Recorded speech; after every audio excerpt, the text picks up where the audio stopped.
Passa a palavra agora a doutora Luciana Simas, advogada, também integrante do grupo de pesquisa Saúde nas Prisões. Eu acho que tinha o controle, né? Controle. Isso. Obrigada. Nada. Bom dia a todos. A todas, né? Porque é um auditório majoritariamente feminino, né? E não, eu já contei, são 4. Temos 4 homens aqui nesse universo. Não sei se é pela temática, não é, ou pela disposição. Vou acreditar que é pela disposição das mulheres, né? Estarmos aqui. Eu também, mas vamos empoderar-nos, né? Então, enfim, então agradeço a comissão organizadora do evento, não é, na pessoa da Larissa, mas estendendo a todas as outras com que a gente já tem a felicidade de estar trabalhando, pensando, refletindo algumas ações ao longo desse último ano. E fico muito feliz de estar aqui, é um prazer sincero mesmo. Também fico encantada quando os olhos brilham, né, porque acredito que aqui temos grandes profissionais que realmente se sensibilizam com a discussão da primeira infância, com a discussão de vulnerabilidades sociais. Então, por acreditar nisso também, me programei para essa fala com um coração mais aberto, por acreditar que não é só um evento pontual, né? Isso a gente ouve tanto, não só na fala da Larissa quanto da Raquel, mas no dia a dia, no trabalho delas, a gente percebe que a Ceviche é muito mais do que só uma atuação teórica, né? Não estamos aqui só fazendo elucubrações, mas e sim buscando construir caminhos efetivos. E eu acho que essa busca de efetividade, tanto do marco da primeira infância, como foi falado já desde o primeiro dia aqui da semana, né, a gente tem uma reformulação do marco normativo em 2016, ele aparece como fruto de uma conquista mesmo, né? Então, apesar de ser um ganho na norma, na lei, a gente ainda vê que ainda falta muito para torná-lo plenamente efetivo. E essa dificuldade de efetivação, ela precisa do fortalecimento dessas redes, da busca de estratégias, de ações conjuntas. E esse seminário me parece que é mais uma dessas ações. Então, acredito que seja um espaço bastante enriquecedor. E um outro aspecto que eu acho que é bastante rico é com relação ao caráter multidisciplinar. Em todas as mesas a gente vê essa atenção, essa preocupação de perceber o fenômeno jurídico ou a proteção à infância como um fenômeno social mais amplo, que o direito sozinho, a gente tem consciência disso, que não dá conta, né? Então, já há séculos a gente já vem nessa construção de um direito mais crítico, includente, e que possa permitir outras vozes, né? A gente segue aqui uma teoria, uma leitura do direito, acredito que a Larissa e a Raquel também, não único e fechado, enclausurado, não é? Não seguimos aqui uma leitura positivista, que há muitos anos, há mais de um século, já propunha aí quem é aqui do direito, a tal da teoria pura do direito, não é? O que é a teoria pura? É só o técnico falando, né? É um saber produzido apenas pelo direito, enquanto que a psicologia, as ciências sociais, enfim, a criminologia seriam impurezas que a gente deveria retirar do campo de análise. A gente não concorda com isso. Então, na primeira fala aqui hoje da manhã, quando a Raquel pontua a responsabilidade de todos nós que estamos nesse auditório, já mostra essa consciência do agente público, né? E aqui eu falo do agente público como um todo, porque aqui provavelmente existem vários funcionários que eu conheço e tenho a felicidade também de reencontrar hoje, que tem uma consciência crítica da sua atuação e da possibilidade de uma transformação social. Então, essa abordagem mais crítica do direito, é importante para a gente começar a problematizar os resultados que eu tento trazer aqui, que são relativos ao direito na pesquisa do Nascer nas Prisões, mas inseridos numa lógica muito mais ampla, tentar aí complementar um pouco do que a Alexandra já falou, do que a Vilma já trouxe, e contribuir nesse debate, né? Então, a gente sabe que olhar para o sistema penitenciário diz muito da nossa realidade social. Então, há uma consideração clássica que geralmente associam ao Mandela, né, que é uma frase que, se você quiser conhecer um país, você visite as suas prisões, né? E se a gente olhar para o sistema penitenciário brasileiro, ainda somos um dos países que, nas prisões, ainda temos crianças. E temos crianças na primeira infância. E aqui, acredito que grande parte trabalha com primeira infância e tem noção das consequências que isso traz para o desenvolvimento social daquele indivíduo, para o seu núcleo familiar e para a coletividade como um todo. Então, esse olhar da criança no sistema penitenciário é um problema não só de saúde pública, que é o campo que eu milito, mas um problema social que a gente precisa, como aí o painel propõe, a busca de boas práticas, né? Eu diria até de novas práticas, né? Então, nessa ideia, tentar passar, de novas práticas, eu acho que não vai ficar... Se, de repente, apagasse essa luz aqui, ajudaria. Não sei se vocês estão conseguindo enxergar essa foto de baixo. É um rosto, um semblante de um menino que está pintado no muro de uma das penitenciárias femininas que a gente visitou. Então, essas duas imagens, elas foram tiradas do filme que a gente produziu no Nascer nas Prisões, que são 2 filmes que o Ministério da Saúde encomendou depois do relatório que a gente já tinha mandado, e falou, bom, precisamos aí produzir um filme que apresente boas práticas e problematize com outras, né? Então, nós temos esses 2, tanto o Nascer nas Prisões, Gestar, Nascer e Cuidar, quanto o impacto social, que quem tiver interesse pode depois dar uma olhada com calma no YouTube. E uma das imagens que nos chamou a atenção foi desse menino nesse muro. É como se quisessem mostrar que ali naquele espaço tinham crianças, né? Até no próprio muro já destacava que ali era um espaço que estava sendo habitado por crianças, para a coletividade tentar ver, não sei se é tentar ver, mas elas tentando mostrar que ali tinha crianças, né? E a segunda imagem é de uma mãe com a sua criança também, que eu acho que é importante a gente valorizar, no campo jurídico, as pesquisas empíricas. Porque muitas das pesquisas, o direito de uma década para cá, ela tem produzido pesquisas, mas são muitas pesquisas do que a gente fala racionais dedutivas ou filosóficas. São poucas as pesquisas em que você trabalha com empiria, né, com dado prático, você vai a campo, que você vê aquelas pessoas mesmo, né? Até as pesquisas empíricas no direito, às vezes, são pesquisas documentais. Você trabalha com processos, né? Você imagina como que seria aquela pessoa, mas você também não faz muito exercício para isso. Mas você ir ao lugar e ver aquela realidade é bem diferente, exatamente. E isso traz uma riqueza para a análise que é fundamental, principalmente no campo da criminologia. Então, essas imagens, elas tentam um pouco aproximá-los do que a gente viu no campo, né? Tentar um pouco romper de quem são essas mulheres que estamos falando, quem são essas crianças que nós estamos falando, não é? E aí eu trouxe aqui alguns dados, um pouco do que a gente já falou, já vem falando há algum tempo, porque acreditei que provavelmente nesse auditório algumas pessoas já devem ter visto alguns dos nossos resultados, mas outras ainda não. Então, peço já desculpas a quem já ouviu, se eu for repetitiva, mas eu acreditei que alguns pontos eram importantes, e depois eu vou trazer o debate das audiências de custódia, que a Uziel teve a oportunidade, a gente já discutiu sobre isso, mas a grande maioria daqui ainda não viu. Assim, a gente não trabalhou publicamente ainda os resultados das audiências de custódia, que é uma vertente da pesquisa fruto do Nascer no Brasil.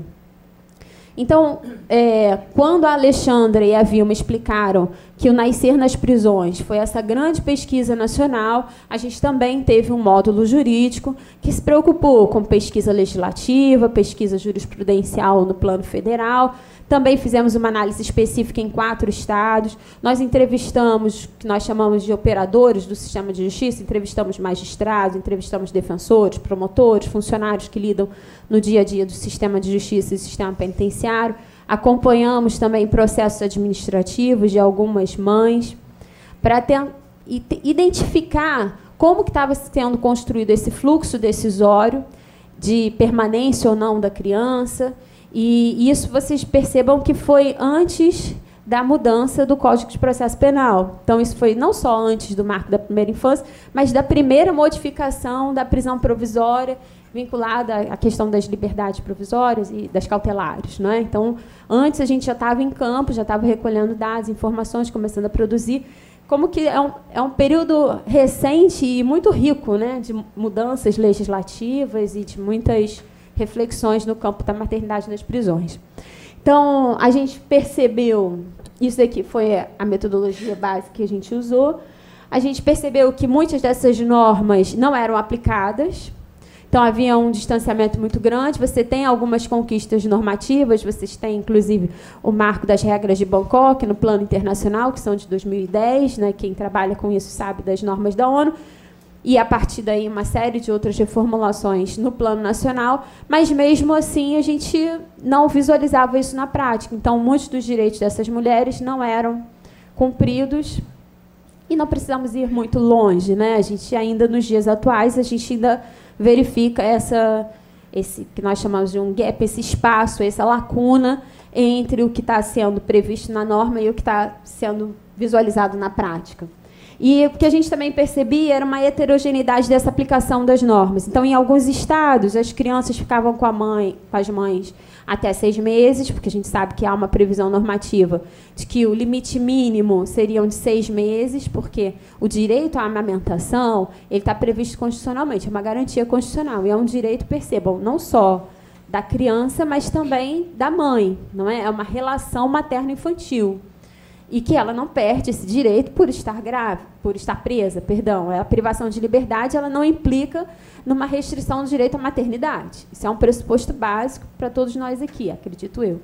Então, o que a gente percebia era que essa possibilidade da mãe ficar com o filho num período mínimo de 6 meses, em alguns estados, esses 6 meses eles se transformaram em período máximo. Em outros estados, ficavam até 1 ano. Em outros estados, ficavam mais tempo. Então, a gente não visualizava uma homogeneidade de aplicação e variava, inclusive, nos próprios estados, porque, dependendo da orientação de determinado juiz, determinado momento histórico, aquela norma era aplicada de uma forma, ou determinada equipe falava, não, agora não é ideal ficar com a criança até mais tempo ou menos tempo, e isso mudava de acordo com alguns parâmetros locais. Né? Isso trazia, obviamente, implicações para a construção daquela convivência num determinado local. E muitas das interpretações feitas com relação à maternidade eram enviesadas. Então, para vocês terem uma ideia, a gente teve casos... Eu peguei, por exemplo, tem uma decisão de São Paulo em que uma das mulheres que estava grávida, quando ela pariu, não tinha vaga na unidade materno-infantil. E ela não pôde ir para a unidade materno-infantil, ficou onde ela estava, a criança foi entregue para um familiar e depois apareceu a vaga. E nesse período de 1 mês, provavelmente, o leite secou. Né? Quem já foi mãe, quem já amamentou, sabe como é um processo doloroso, difícil, enfim. E o leite secou. Imaginem apedrejar, secar o leite na prisão, como isso também deve ser extremamente doloroso. E aí, ela, mesmo assim, ela pede para ficar com o filho, né? É feita uma solicitação, porque ela ainda estava dentro daquele prazo, porque São Paulo, especificamente, é um dos estados que entende que o período mínimo é o período máximo, né? Elas ficam até 6 meses no máximo.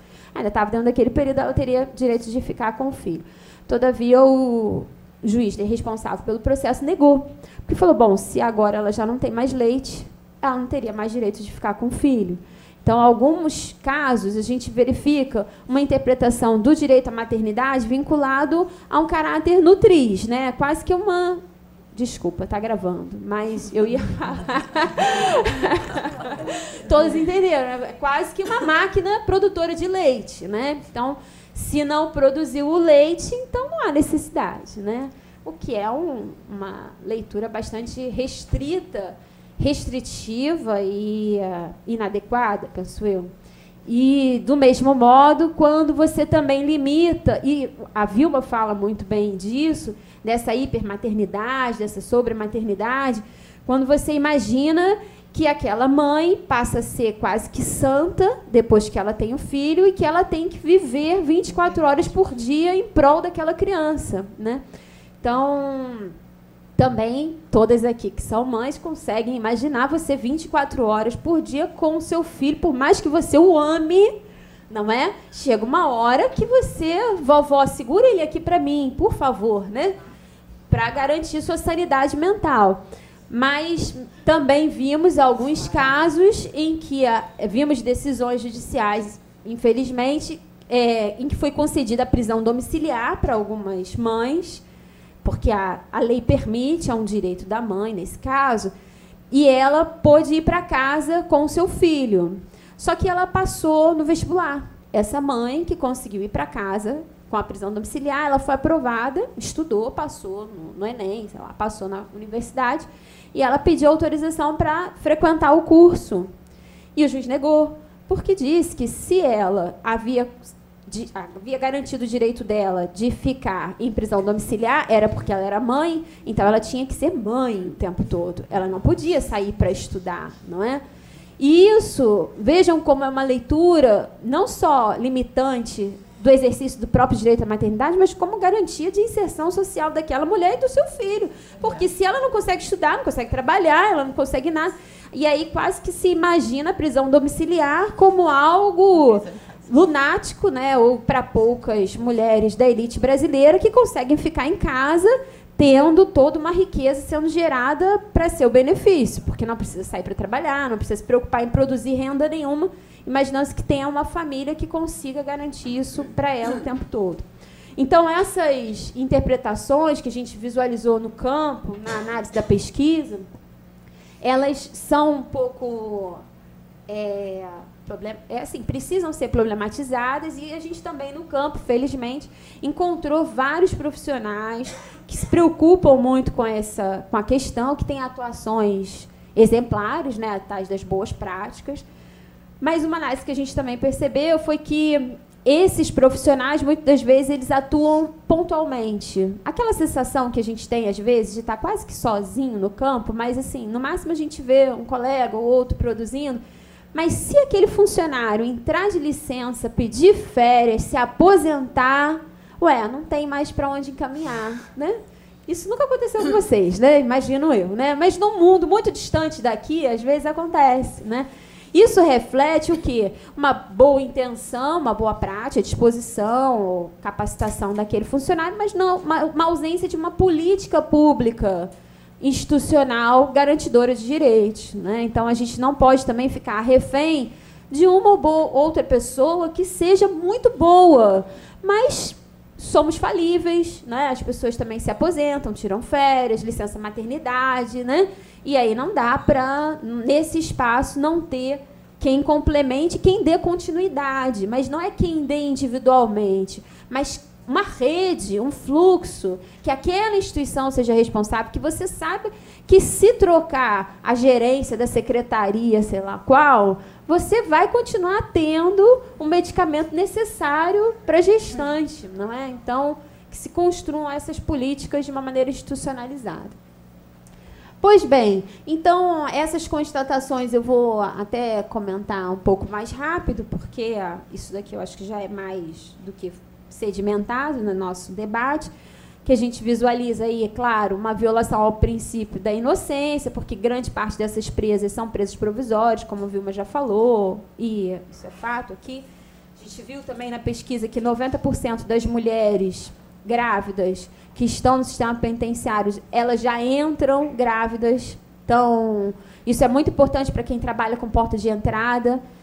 as mulheres, hoje já foi falado isso aqui de manhã também, elas não recebem, acho que, se eu não me engano foi a própria Larissa que falou, ou não sei se a Viviane também, que a visitação da mulher é diferente da visitação do homem, né? São poucos os companheiros ou familiares que podem, que querem e que podem mesmo, repito, passar a prisão, né? Acompanhar essa mulher na prisão. Então, grande parte, mais de 90%, já chega grávida.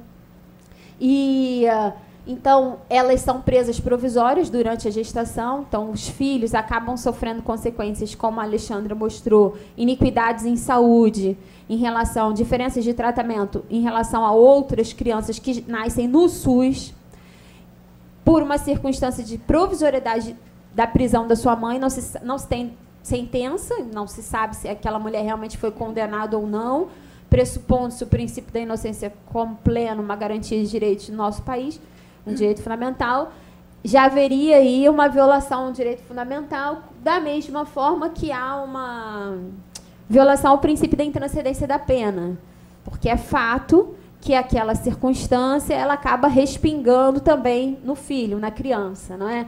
A criança que está privada de liberdade, entre aspas, claro, mas ela também vai sofrer, e aí são vários relatos, né, das crianças, inclusive no próprio habeas corpus coletivo que a gente participou no ano passado, há relatos do Comitê Federal de...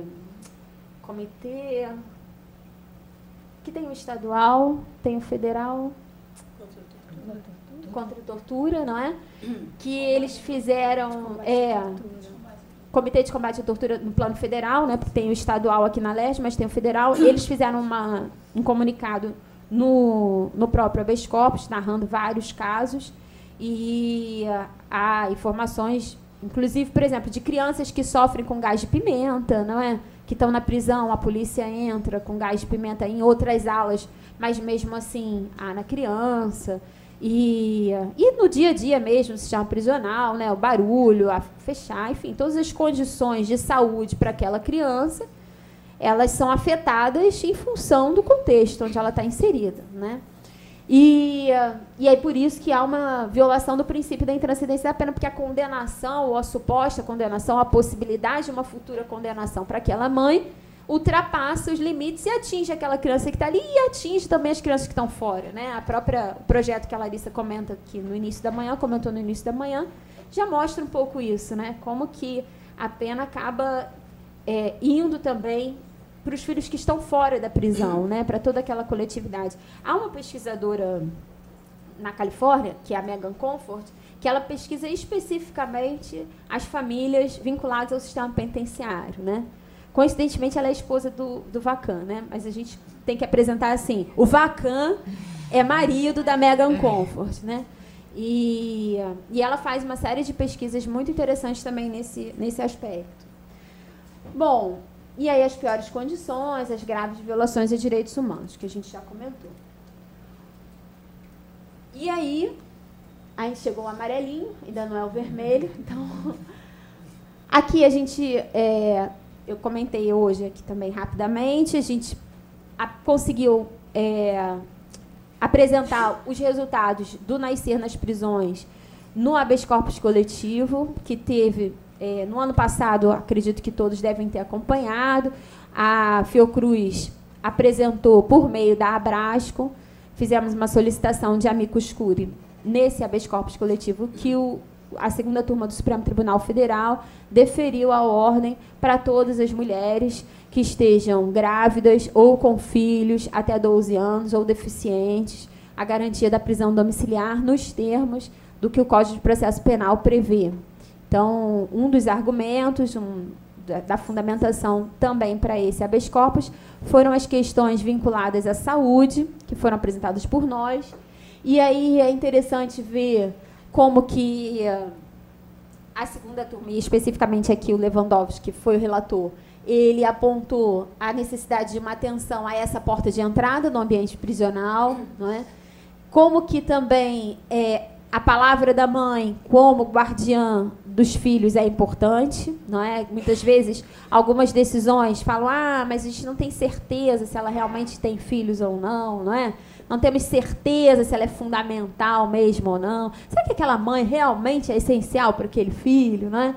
E aí, vários desses aspectos foram trabalhados na decisão do Supremo Tribunal Federal. E, inclusive, foi destacado aí a necessidade do Judiciário adotar uma postura ativa no cumprimento dessa decisão, que eu acho que é o que esse seminário já comprova, né? Bom, então aqui, falando ainda um pouco mais sobre as audiências de custódia, que aí aqui vocês conseguem perceber, a gente visualizando, foram feitas entrevistas no Nascer nas Prisões, a Vilma fez várias entrevistas com as mulheres que estavam privadas de liberdade. Depois, no desenvolvimento dessa pesquisa, a gente optou também por fazer entrevista com pessoas, com mulheres que foram privadas de liberdade, mas que estavam podendo cumprir o processo em liberdade provisória ou em prisão domiciliar. Então, eu analisei, no âmbito do doutorado, os relatos, e aí aqui as decisões com base no banco de dados do próprio Tribunal de Justiça aqui do Rio, de 1 ano e meio das audiências de custódia, desde o momento da implantação das audiências de custódia, em 2015 até 2017. Então, essas informações são desse primeiro período inicial, não é? O que a gente viu que foram identificadas 62 gestantes que chegaram nas audiências de custódia. Nesse momento, as audiências de custódia eram feitas aqui no fórum, não se tinha ainda Benfica, não é? Então, era aquele primeiro momento, o Lewandowski, inclusive, veio na primeira audiência, né, e tal. Então, havia todo um interesse institucional de efetivar garantias nas audiências de custódia. E a gente percebeu que, nesse período, aqui, 75% dessas mulheres foram liberadas, as gestantes foram liberadas nas audiências de custódia. Então, a gente pode imaginar que a situação da maternidade foi um fator utilizado na liberação, na aplicação da prisão provisória, da prisão domiciliar dessas mulheres. Mas aí há uma especificidade do Rio de Janeiro, que nesse período a gente não tinha as tornozeleiras, né? Os juízes também entendiam a não adotá-las. Então, vocês percebam ali que 70% praticamente foram beneficiadas com liberdades provisórias. Tivemos 3 prisões domiciliares apenas nesse período e um relaxamento de prisão. Um percentual que é considerado pequeno, aí já de 24%, teve sua prisão preventiva decretada. Então, foram 15 mulheres que ainda continuaram grávidas e foram para o sistema penitenciário. Mas, a seguir, houve ainda um relaxamento de prisão e mais 2 liberdades provisórias que os juízes que eram responsáveis por esses processos concederam depois. Então, não sei se está claro aqui, mas, principalmente para quem não é especificamente do direito, isso daqui tem aquela luzinha? Enfim, a gente não sabe aqui. Eu estou com medo de apertar e dar errado, então não vou apertar, né? Mas vocês percebam ali que 80% das mulheres, nesse período inicial, conseguiu ficar fora da prisão diante da sua condição de gestação, não é? Que é um avanço, né? Acredito eu, é uma atitude a ser registrada aqui do Tribunal de Justiça do Rio de Janeiro. Nós tivemos aqui apenas 19,3% das mulheres ao final dessa análise, porque eu analisei não só as atas das audiências de custódia, mas também todo o desenrolar desses processos, e a gente viu que só 12 mulheres acabaram mantidas como presas. Todavia, a gente identifica uma falta de amparo efetivo dessas mulheres. E aí, aqui, eu já caminho para a minha conclusão, seguindo um pouco do que a Larissa também já falou, eu já imaginei que ele está vindo. Isso eu acho que é muito importante pontuar, né? Porque a gente só, desse universo das 62 mulheres que foram presas grávidas, e aqui eu tenho grávidas de 3 meses, grávidas de 5 meses, grávidas de 9 meses, não é? Desse percentual todo, vocês visualizam que somente em 5 processos, ou seja, 8% dessas mulheres, houve encaminhamento à equipe psicossocial, né? Nessa época, isso aqui é importante a gente colocar, principalmente no âmbito desse fórum, que é um fórum de integração das redes e de vinculação principalmente com o pessoal da psicologia e da assistência social. Nessa época, o Tribunal de Justiça tinha um convênio com a FETranspor, que, no final das audiências de custódia, eram concedido um cartão de passagem. O que eu fui informada é que não existe mais esse convênio, que é uma pena. E, se não existe, eu já indico aqui como sugestão reconstruir ou resgatar, porque, muitas das vezes, e aí, no momento posterior da pesquisa, eu tive a oportunidade de entrevistar algumas dessas mulheres. Eu já contei isso para alguns dos que estão presentes aqui, mas vale a pena registrar ainda para os demais. Uma dessas meninas foi uma dessas jovens foi presa numa tentativa de furto dentro de uma grande loja de roupas.